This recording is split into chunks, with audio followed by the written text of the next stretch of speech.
Welcome to the Investor Summit Green Room, our behind-the-scenes monthly podcast where we bring you informal one-to-one interviews, panel discussions, and presentations with leading fund managers, city professionals, and financial journalists. Do please take note, the views expressed in the Investor Summit Green Room podcast are for information purposes only, and nothing in this podcast constitutes a financial promotion, investment advice, or indeed personal recommendation. But first, let me introduce you to the man behind the summit, Sam Bell, Managing Director at Copia Digital and co-founder of the Investor Summit 2025. Sam is an experienced private investor. He's not afraid to take contrarian positions, whereas I'm more risk-averse by nature. Together, each month, we will discuss and analyse stocks and trends which we think are investable and how geopolitics and macroeconomics affect these investments. None of this, of course, is investment advice. Greetings, Sam. Good afternoon. And how are you, Sam? Very well. Interesting times, as well has been recently. We live in interesting times, exactly. So where would you like me to start? Shall we go back to 2025 and what kind of an investment year that was for you?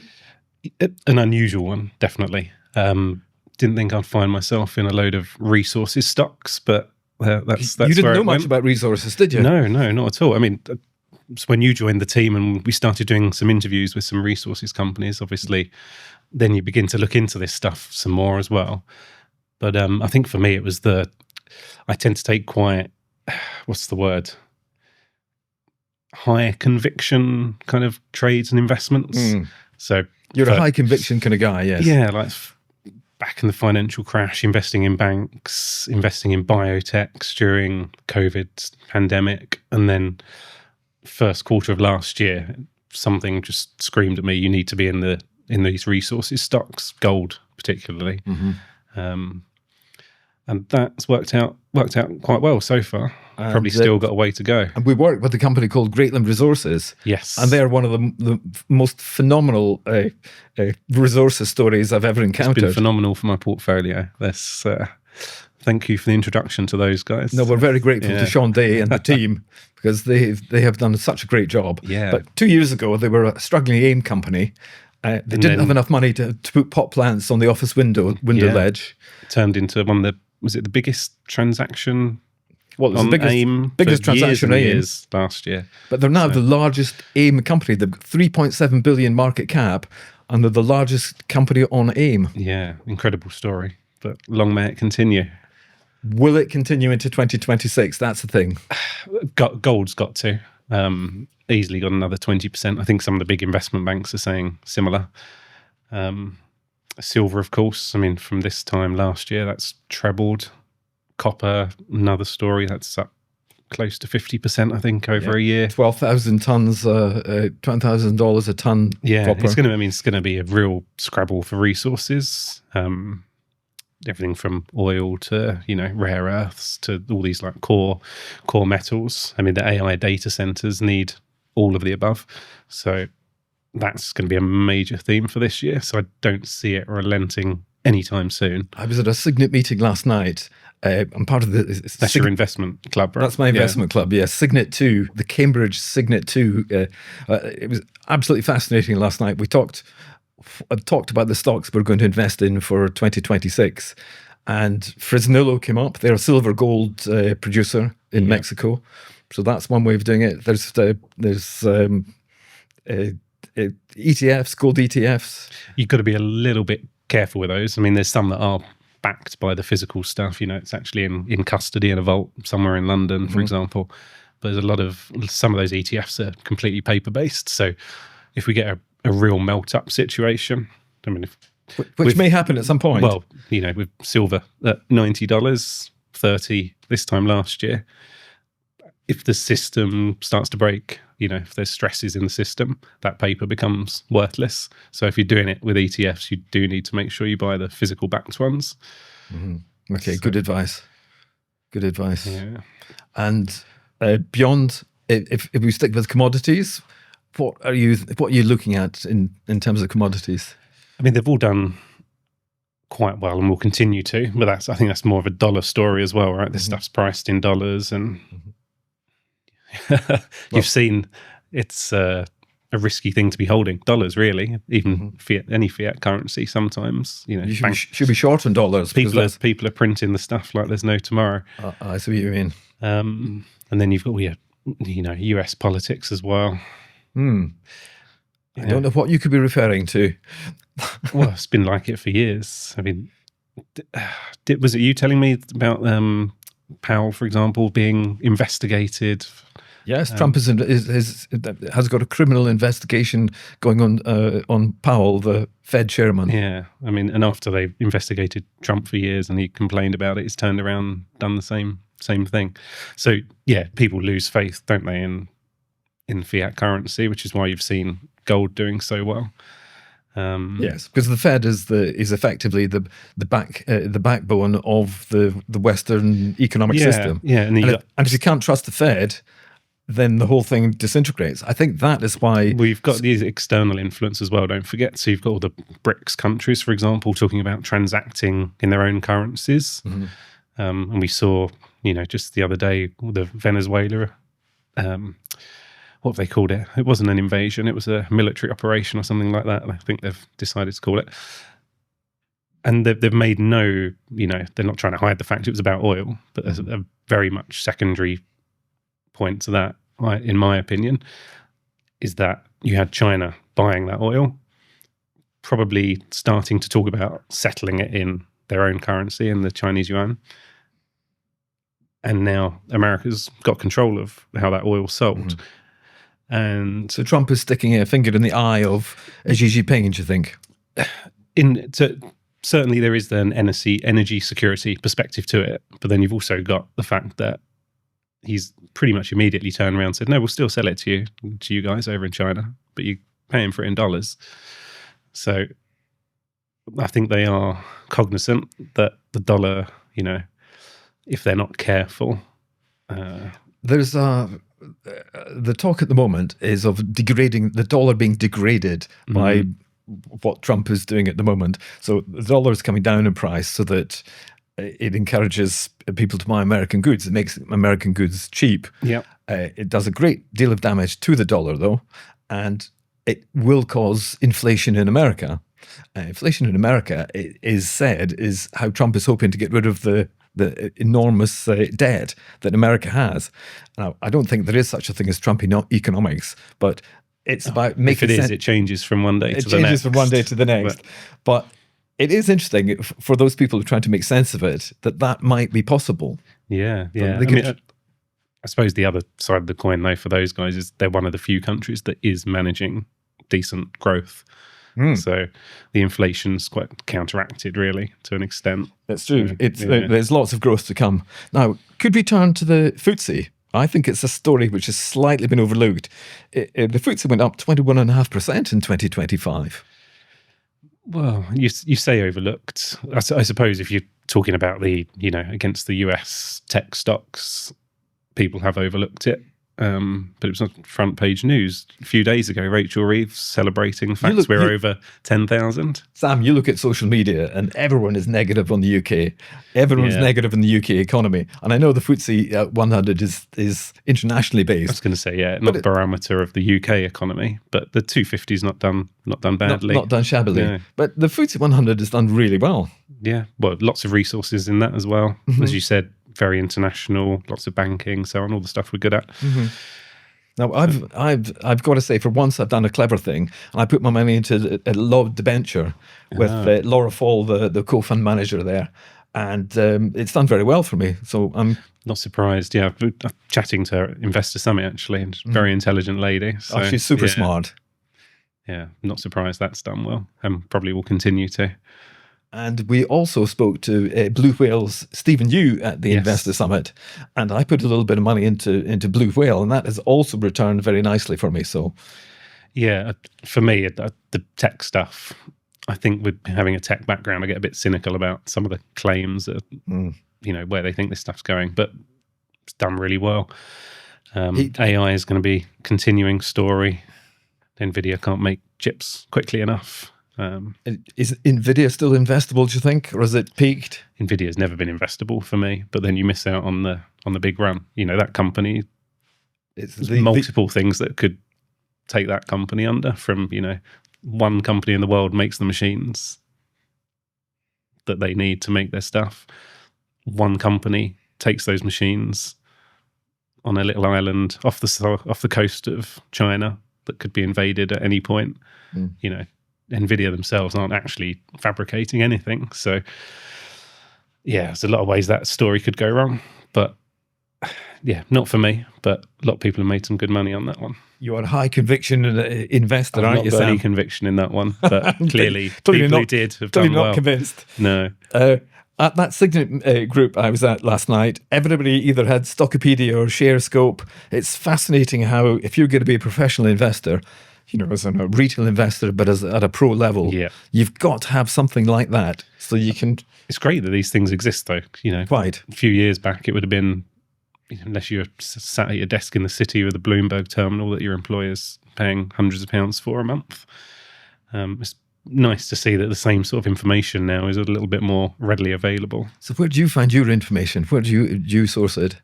I'm very lucky because as a business, we've got access to direct price APIs and news APIs and things like that. So I set my little AI bot off doing research for me, pulling in ideas, and then Your AI bot, I make Sam. the final decisions. Why don't you, now that we're at it, the final question, why don't you tell us about the ticker app that you and Chris have developed between you? So this is why we've taken that data. I mean, working with publicly listed companies for years and years, which is why I'm such a keen investor. But yeah, the ticker app that we're building, I guess in some way similar to the apps you just discussed, but the idea is that nowadays almost anyone can build an app. You know, guys in the office the other day who've got no programming background, we sat and we went through like how you do some of this stuff. Now a lot of those guys can make their own apps without any coding knowledge whatsoever. And to be able to do that, you still need the data. So with Ticker, we're trying to bring in like more readily available things like regulatory news, price data, annual reports, all that stuff that you can set your AI onto, and it will pull ideas out for you. So it's exciting stuff. If you're a retail investor, why should you be looking at Ticker app? Why should that be part of your... It's one of the few sites you can read the regulatory news in the morning without being flooded with ads. Comes through faster, a few seconds faster than everyone else as well. Due to some of the stuff Chris has been building. And those few seconds can make a big difference, right? If you see a bid come in, and you can jump on that far more quickly than anyone else. So, yeah. You are a real investor, Sam. You've got to have that edge, right? I'm an absolute beginner. Yeah. Sam, it's been brilliant. Let's come back to this in a month's time. Yeah. And we'll see... see how the world has changed. See how the world has changed. Okay. Sam Bell, MD at Copia Digital, thank you so much for joining me. And we're out of time. Let's catch up again next month. Thank you.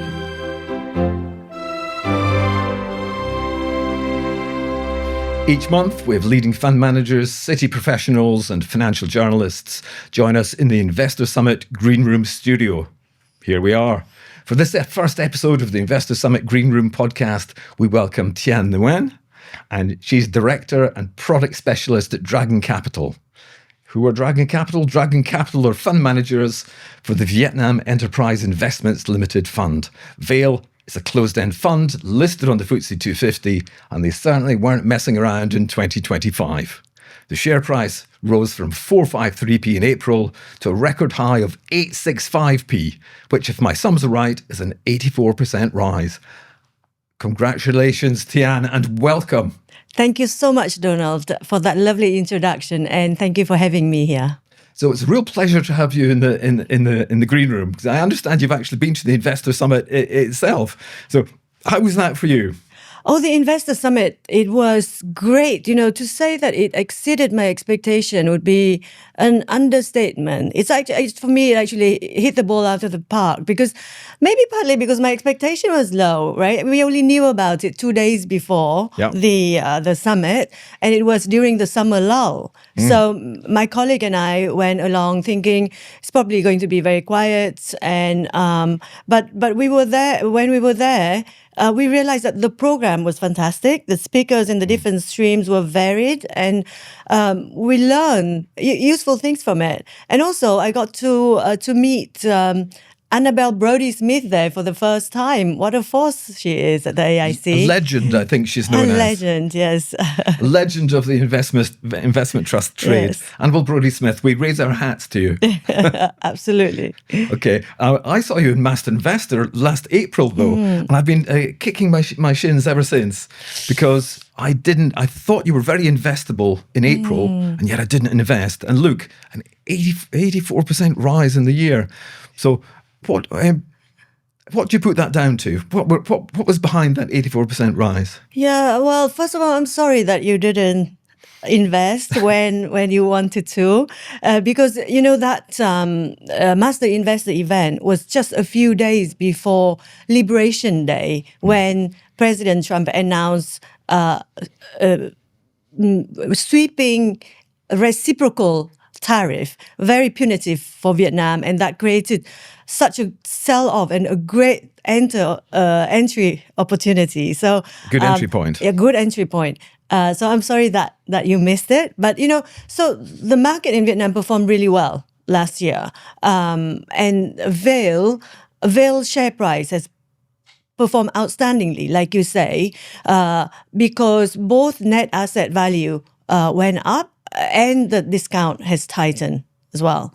So the factors that drove the strong gain of the share price was because the economy was doing very well, right? There was a big program of reforms initiated by the government. The government initiated a program of reforms that is being compared to Đổi Mới 2.1. So Đổi Mới 1.0 was back in 1986. And that was when the economy was moved from a centrally planned economy to a free market economy. And Vietnam was opened up to trading with the rest of the world. And that started a period of high growth, and with Vietnam becoming more and more a manufacturing powerhouse and export hub. And now, almost 40 years later, another sweeping program of reform. If the first Đổi Mới was about allowing free enterprise, this round of reforms is about putting private enterprises at the front and center of the economy. And that has created that's kind of unleashed the animal spirit. And so business and consumer confidence are all up. Corporate earnings was over 20% last year, and that drove a very strong equity market run. And Vail performed very well. And Vail, tell me the investment focus for Vail. What is it that Vail actually focuses on? Yes, so Vail has been around for 30 years, and it has always, so it only invests in Vietnam-listed companies and also some IPO opportunities, so no private equity exposure in the Vail portfolio. What it does is it aims to give investors the opportunity to benefit from a broad-based growth in the economy. So there are over 40 stocks in the Vail portfolio. The biggest sectors that we focus on are banks, residential real estate, and retailing. And those are the sectors that benefit from the growth of the middle class and of the domestic economy. Which takes me very nicely to the Vietnamese economy. What are the fundamental trends which are driving the Vietnamese economy at the moment?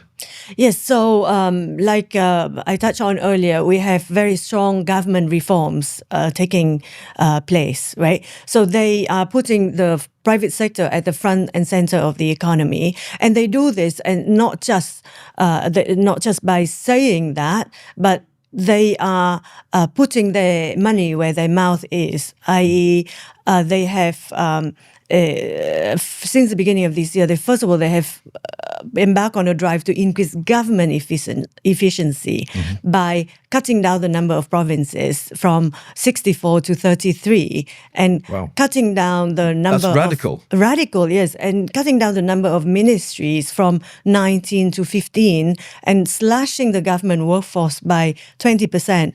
And all of this was done in less than a year. So, fast and furious, and really show that they mean business. So that is one major theme, a very strong tailwind for the economy. And of course, the underlying long-term structural advantages for Vietnam is still there in terms of demography. We are a populous nation of 100 million people, growing by 1 million every year. The average age is only 32, so very young. In fact, it's a golden population structure where for every dependent in society, you have 2 people in the working age of between 15 to 64 to support that dependent. So the demography is a structural supporting trend. Then there is a very strong infrastructure program going on as well, with a new Long Thanh airport, which is going to be replacing the current airport in Ho Chi Minh City. That's due to open early this year, actually 2026, and in the pipeline is a very exciting project to develop a high-speed railway that will connect the north and the south of Vietnam, that the government aim to get done within 10 years, with the total investment of around 65 billion US dollar, and that on its own, this project will add 1% to GDP. So we have reforms, we have demography, we have infrastructure, and alongside that, the export story is still going strong. So we have been Vietnam has been very successful with the export model. Last year, there was a bit of a tariff tantrum, everybody was worried, but this year, but even with the tariff tantrum last year, exports and foreign direct investments still growing strongly, and that trend seems to be continuing this year. And the tailwinds are gathering. So those are the factors that we are looking forward to this year. So let me jump in there. How does Vail actually play all these fabulous trends that you've just outlined for us?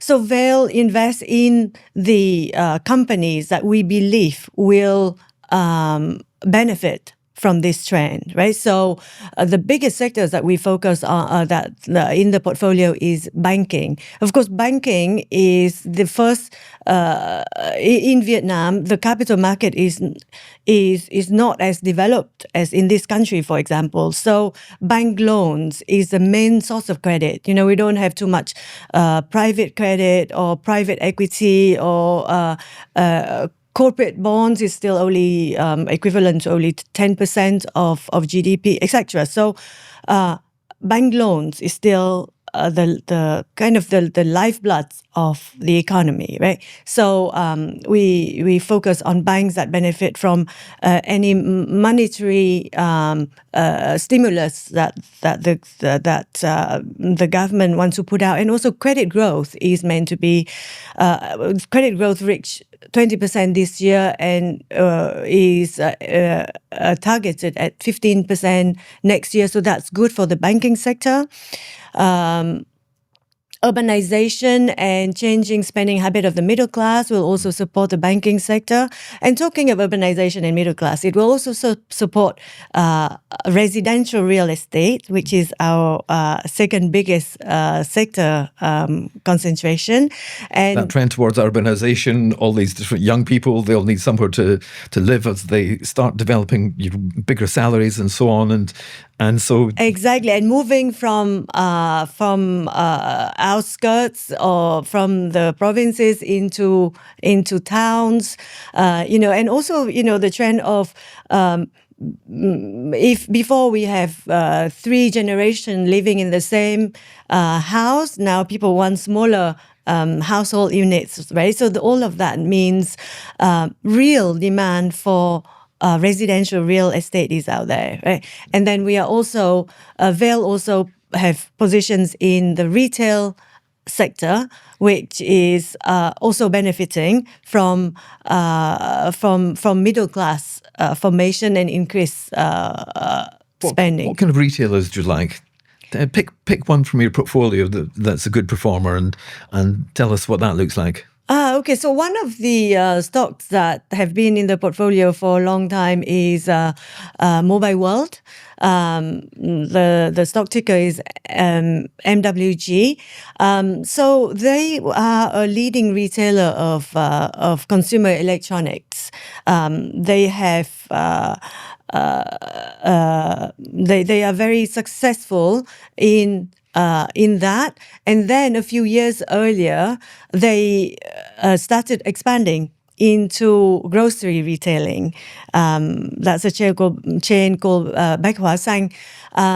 And that focus on the kind of convenience store. So consumers are changing their habits, right? So they used to go to, when I was growing up in Vietnam, we went to the wet market every day and buy fresh food every day just for that day.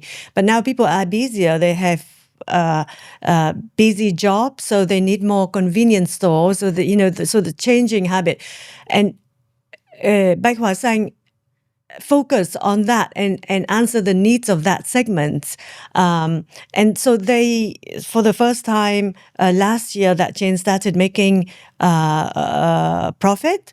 And now they are expanding on that. So, MWG has been a very good stock in that. First of all, the stock has performed well, and the company is having new direction of travel, expand using their existing expertise in retailing and expand it into areas such as like grocery retailing, where there is a real need. Yes, innovation. Yeah. Innovation is the lifeblood. Building on their strength into to new businesses. Fantastic. Now, your NAV, which does surprise me a little bit, is minus 12. So you're running at a 12% discount on NAV.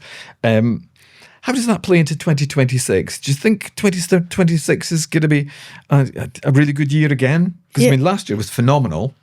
It's very hard to follow a year like 2025. What do you think 2026, what's the outlook going to be like for 2026? Right. So I'm happy to report that the discount has got even better. Now the discount is only 9%. Yesterday, last time I looked. Well done. Yes. My information is old.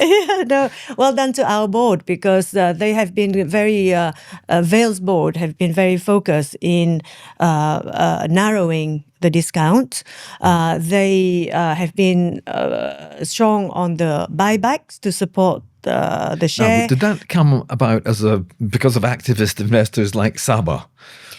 No, it's not because of that. It's not Saba related, no? I don't think so. Yeah. No, it's the board has been focused on the discount for the last 2 years now, and this is just the next step that they are taking.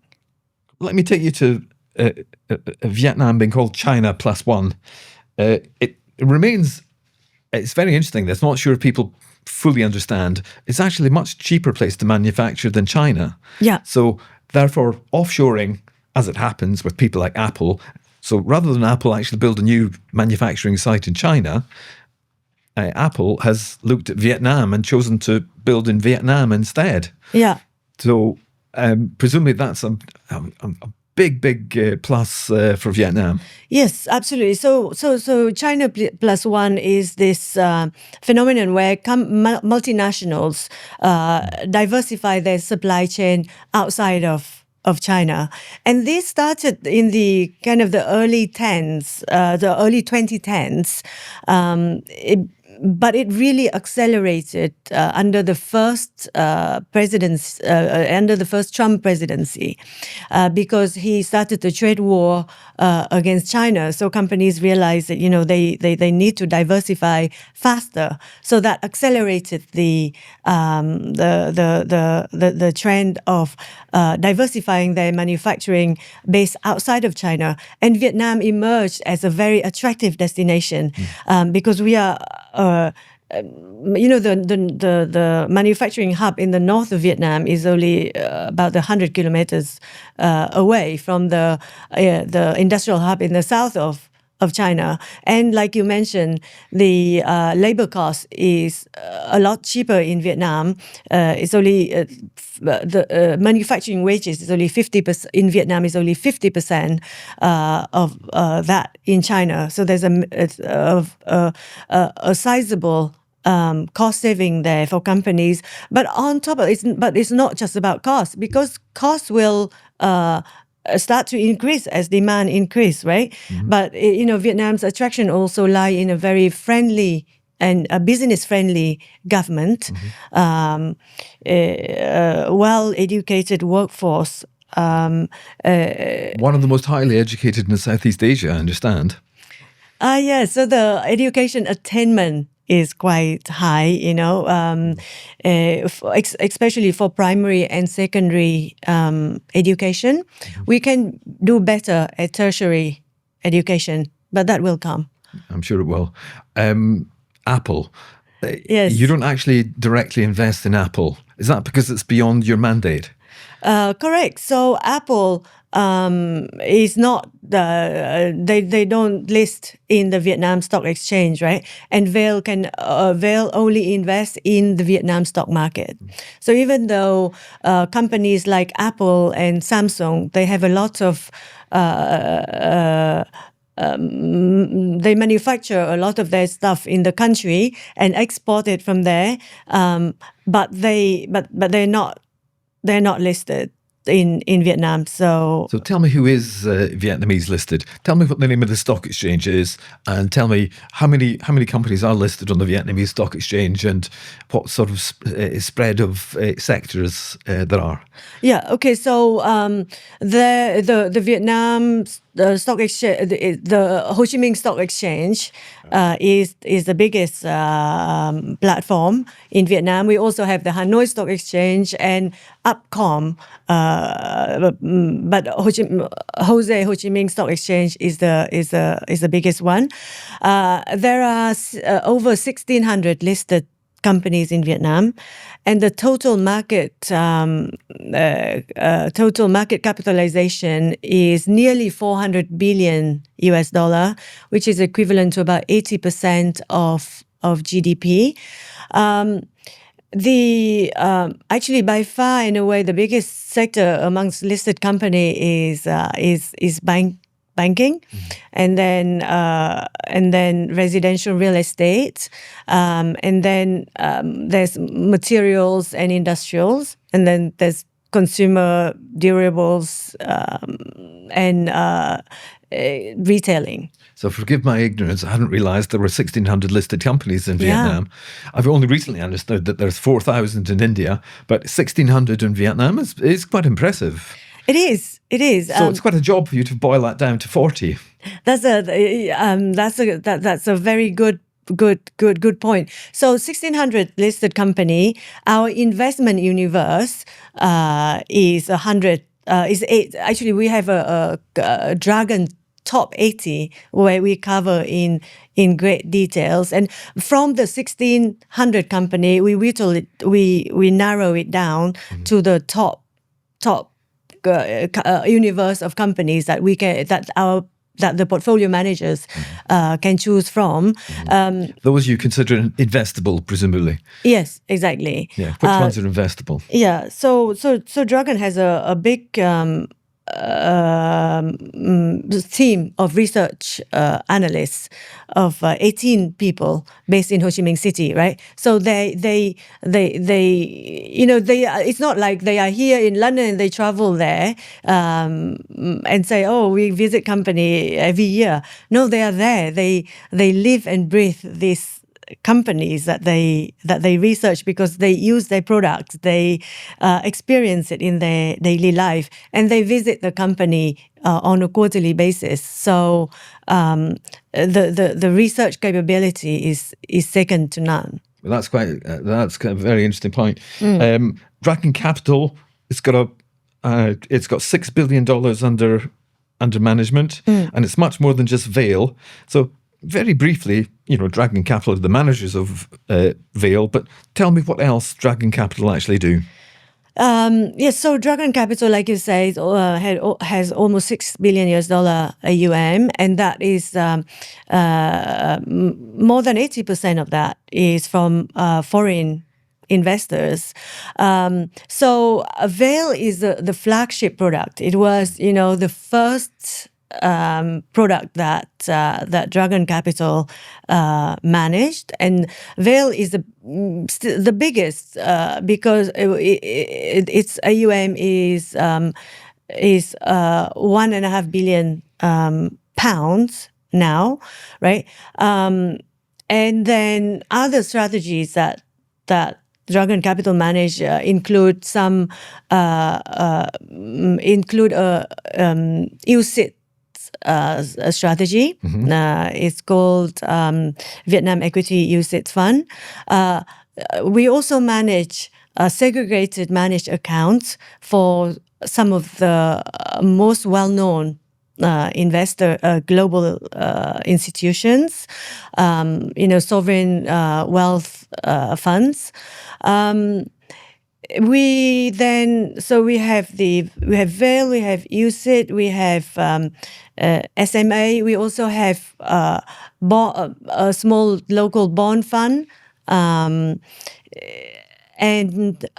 culturally, you I've looked at your website. You say that you're culturally different. So what do you actually mean by having a sort of a loose management structure, culturally different? Put that into context for us. Right. So the culture at Dragon Capital is very collaborative. People are very friendly. We strive for excellence, but we also are very people all seem very patient and willing to help each other, right? And above all, we are committed to bring returns for our investors, but never at the expense of compliance or ethics. And that is a very strong guideline that we follow. And as you say, most of your investment team are actually, is it based in Vietnam or Singapore? It's Ho Chi Minh City. It's Singapore. It's all in Ho Chi Minh City. Okay. Mainly, we have an office in Hong Kong as well, but it's a small rep office. Dragon have almost 200 people working there, and most of them are in Ho Chi Minh City. And another thing I would add is the people are there. I'm actually a newbie there. I've been there for only less than 2 years, but my colleagues, they've been there 10 years, 15 years, 20 years or longer, and that I think that tells you a bit about the culture there, right? It does indeed. So how do you come to be here, Thuy Anh? Because you seem to be an outlier. Here you are in London, everybody else is in Ho Chi Minh City. Yeah. I mean, they're very lucky to have you. That's the first point I'd make. And the second one is, how did you end up coming here? I wish I could be in Ho Chi Minh City. Actually, it's a lovely office. Yeah, and how can you say that? The rain and the wet and the cold of London. How could you not just be so happy to be here? Yeah, well, I'm happy to be here because then I get to talk to you. But so we have a small office here. There are 3 of us. There's I'm a product specialist, and we have I have a sales colleague and also a compliance colleague here. as well. Always good to have a compliance colleague. Absolutely, very important. She's the most important person. We have an office here because Vail is listed on the London Stock Exchange, and as I mentioned earlier, a lot of our money that we manage is from global investors. So we have this on the ground resource of the London office to service our clients in London and also in Europe. And how much of your money comes from UK?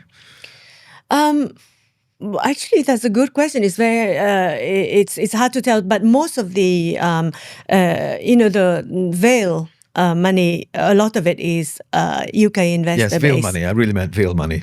And I briefly met Dominic Scriven, the Dragon chairman. Yes. Who's fantastically friendly and seems to be quite an extraordinary chap. So, do you want to tell us a little bit about Dominic? Yeah, Dominic is a legend. He is. He founded Dragon Capital more than 30 years ago. He's a very tall gentleman with a ponytail. Yeah, he's a super tall Englishman. He's not like any other chairman of a FTSE 250 I've ever met. So he founded Dragon Capital over 30 years ago, and he to this day he is still completely involved. He's still the heart and the mind of the organization. He in the UK he has been appointed OBE by the late Queen Elizabeth, and in Vietnam. All the investment community know him and respect him. Government officials and regulators consult him on matters to do with the economy, the stock market, and policies. Clients respect him. The Dragon staff are super loyal to him. He is, and also he is not just an investment guru, but he's also a very interesting person with really diversified interests in the arts, in the environment, in conservations. It's not just that. It's not just he's not just a one-man show, but he has built up an organization, and his senior leadership team carry on his ethics and and the company ethos. So his philosophy, very good. Yeah. So my final question to you, Tian. I hope you've enjoyed your time on the sofa today. Definitely, the green room very sofa. much. And my final question: why should Vail be on the watch list of anyone who's interested in the strong GDP growth that Vietnam gives, and to be perfectly frank, emerging economies take for granted? Why Vail? Why now? Oh, so Vail should definitely be on your watch list or in your portfolio, because with Vail, the trend is your friend, right? Vail, is, like you mentioned earlier, Vail did very well last year, and all the factors that drove strong economy and strong market performance still remain into this year. And one thing that I have not mentioned is emerging market upgrade as well for Vietnam, right?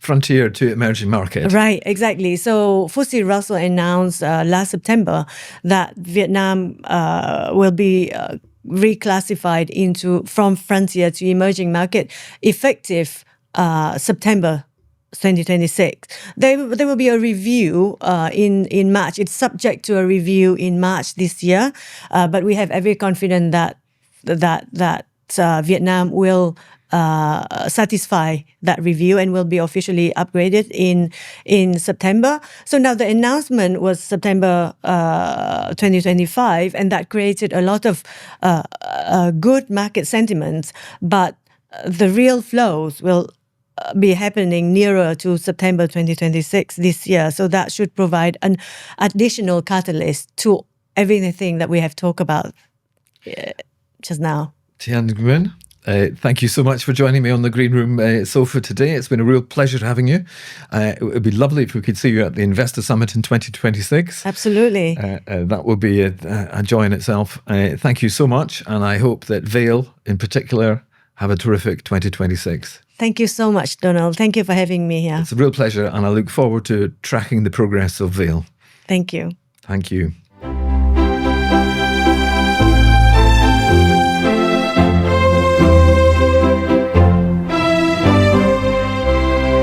Do please take note, the views expressed in the Investor Summit Green Room podcast are for information purposes only, and nothing in this podcast constitutes a financial promotion, investment advice, or indeed personal recommendation.